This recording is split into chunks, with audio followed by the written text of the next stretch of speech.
প্রথম দেখায় যে কেউ সরিষা ক্ষেত ভেবে ভুল করবেন, কারণ সরিষা ক্ষেতের মাঝে চেয়ার টেবিল ও ছাতা দিয়ে নান্দনিকভাবে রেস্টুরেন্টের আকৃতি ফুটিয়ে তুলেছেন প্রবাসী মিন্টু মিয়া। সরিষা ক্ষেতের এই রেস্টুরেন্টে প্রতিদিন ভিড় করছেন অসংখ্য মানুষ।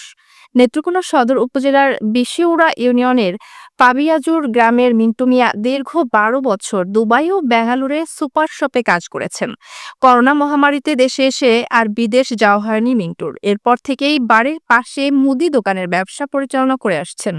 মাসখানেক আগে হঠাৎ করে চিন্তা করলেন নেত্রকোনা টু ঈশ্বরগঞ্জ রাস্তার পাশে তার নিজস্ব সরিষা ক্ষেতে রেস্টুরেন্ট করার। যেমন ভাবা তেমনি কাজ। সাথে সাথে সরিষা ক্ষেতে চেয়ার টেবিল ও ছাতা দিয়ে এক ব্যতিক্রমী রেস্টুরেন্ট তৈরি করে ফেলেন তিনি। প্রথম দিকে পাড়া প্রতিবেশী ও পরিবারের সদস্যরা এই উদ্ভট ব্যবসা নিয়ে হাসাহাসি করলেও এখন রেস্টুরেন্টে ব্যাপক লোক সমাগম দেখে সবাই খুশি। আমার বড় ভাই প্রথমে বাধা দেয় যে না, এখানে এটা হবে না, সরিষা নষ্ট হবে আরও। আমি বললাম সরিষা অল্প কিছু নষ্ট হবে, আর বেশি সরিষা নষ্ট হবে না। তারপরে কয়েকদিন পরে এই সরিষা যখন একটু উপরে উঠে, তাহলে এই সরিষাগুলো আমি এর রাস্তার যে জায়গাটা আসা যাওয়ার জন্য একটা রাস্তা রাখি, আর টেবিলের জায়গাত এই সরিষাগুলি শাক হিসাবে ব্যবহার করি। তারপরে টেবিল দিই, ছাতা দেওয়ার পরে ১ সপ্তাহ পরে দেখলাম যে এখান থেকে মানে অনেক দূর দূর থেকে হাজার মানুষ আসতেছে। ও অনেক মদন, কেন্দুয়া, কালীজুরি, অনেক জায়গা থেকে মানুষ আসতেছে, কফি খাইতেছে, ফটো তুলতেছে, ছবি তুলতেছে। মানে আমারও দেখে ভালো লাগলো।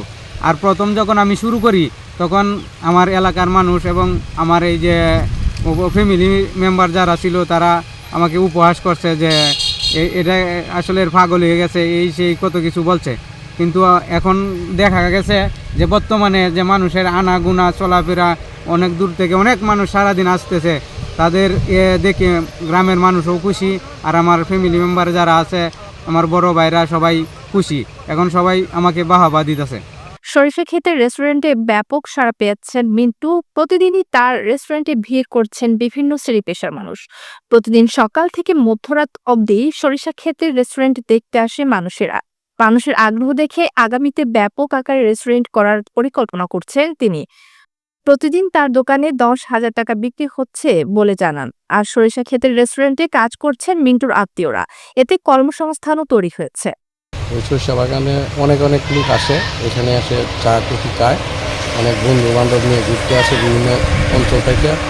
চিন্তাধারা মন্টু যাতে ভবিষ্যতে আরও কিছু করতে পারে সেই আশা করি।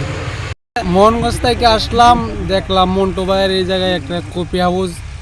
ফেসবুকে ইউটিউবে দেখার পরে মন্টু ভাইয়ের কফি হাউসে আসলাম, অনেক ভালো লাগতেছে। কিন্তু মন্টু ভাই যে এই অল্প সময়ে যে অনেক কিছু যে করে লাইছে, এটা আমরা ভাবতে পারি নাই। মন্টু ভাইকে অনেক অভিনন্দন, অনেক শুভেচ্ছা।